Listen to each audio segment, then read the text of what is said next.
Sanibonani, ninjani niyaphila? Asithembe niyaphila nonke, umfaka Mkhonzweni bingelelayo.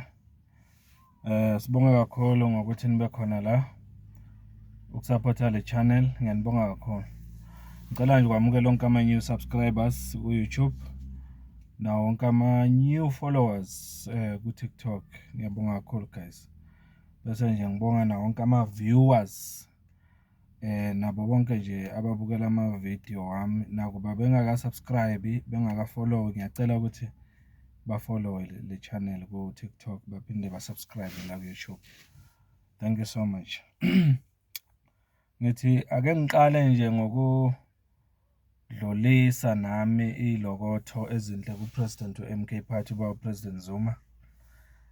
Njengoba bekuwusuku lwakhe lokuzalwa izolo ngeyi-12 April 2026. Ngithi happy belated birthday President Zuma. Umholi nokomanda we-MK Party on history enhle kakhulu kuleli zwe esiyaziyo ke, ayikho into engayichaza etheni ngoba Zuma ngoba siyamazi engakusho nje ukuthi uyaqhubeka uba musha.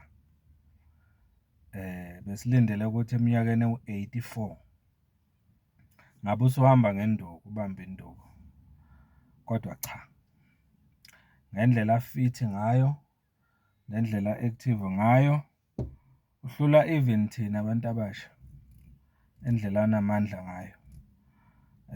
Kuyamangaza ke lokho ukuthi umuntu ona 84 years angaba yinqabavu njengo-President Zuma njengoba nimbona nje ukugida esiteji kusuka iy'ntura, ashaye ama-push-ups, enze yonke into engeke yenziwe ngisho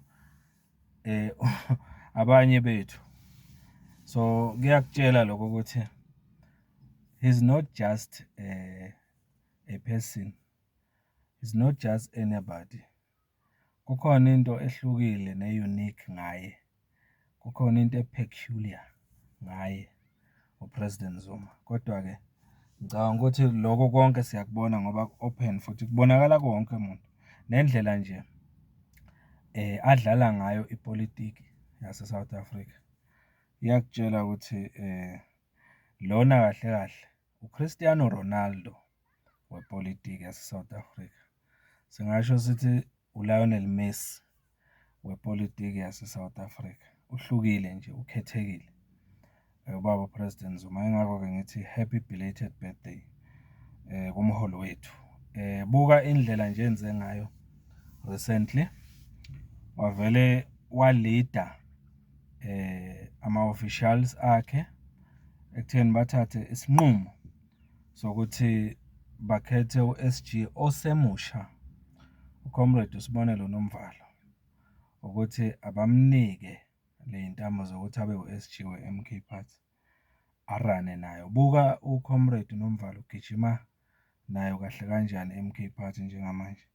Konke lokhu imisebenzi emihle yakhe uPresident Zuma ne-leadership anayo ku-MK Party. Buka nje behlaba inyuka manje kwenziwa lama-consultation kuma-provinces, kukhethwa ubuholi obuzohola ama-elections kuwo wonke ama-province.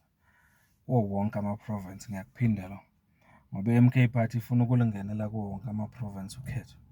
Muhle kakhulu umsebenzi kaPresident Zuma futhi umuntu olithanda ngempela leli zwe lase-South Africa. Uma ungabheka nje ukuthi konke lokhu at age 84 kodwa usaqhubeka uku-limelight, usey'ndabeni, not just ey'ndabeni, wehluyenye ukusebenzela umphakathi, ulwela impumelelo nokukhululeka komuntu omnyama. Akafani nabanye asebethethe umhlalaphansi, kuthi cha, umhlalaphansi wakhe, i-retirement yakhe uzoyispenda endleleni. He's always on the road, uPresident Zuma ne-leadership ye-MK Party. Benza konke abangakwenza ukuthi banike i-hope ama-South Africans, because njengamanje abantu abaningi e-South Africa they are losing hope. Uma ungahamba nje wehlenyuka ulalela abantu, uyezwa ukuthi abantu balilahlela ithemba eSouth Africa, especially nje after lama revelations kababa uGeneral Mkhwanazi.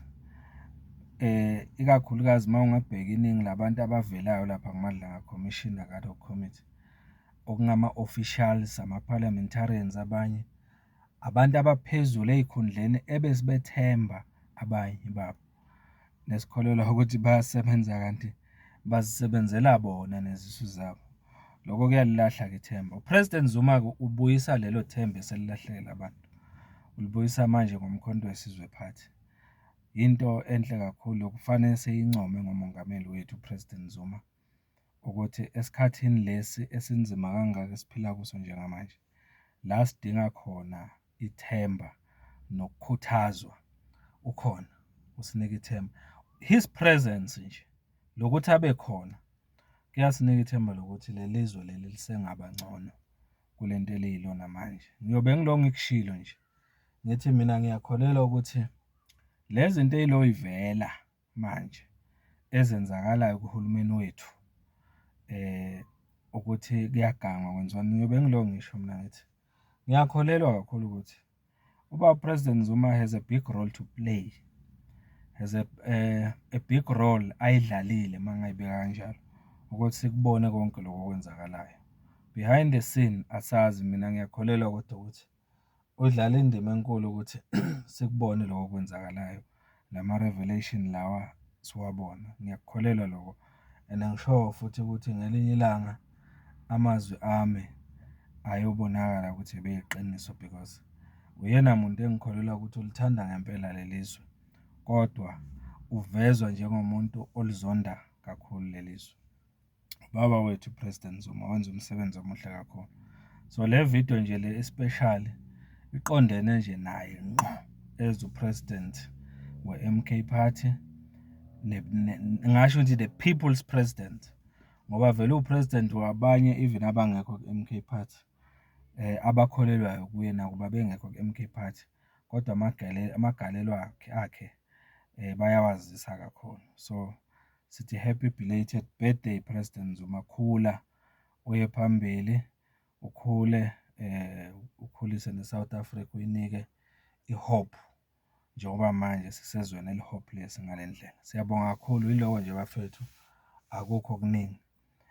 Ngizocela nje ukuthi niqhubeke nisubscribe kule channel, sikhule siye phambili, siqhubeke sisapotha, sisekele nangama-comments, ngoba yilawo akhulisa kakhulu le channel. Ngiyabonga kakhulu.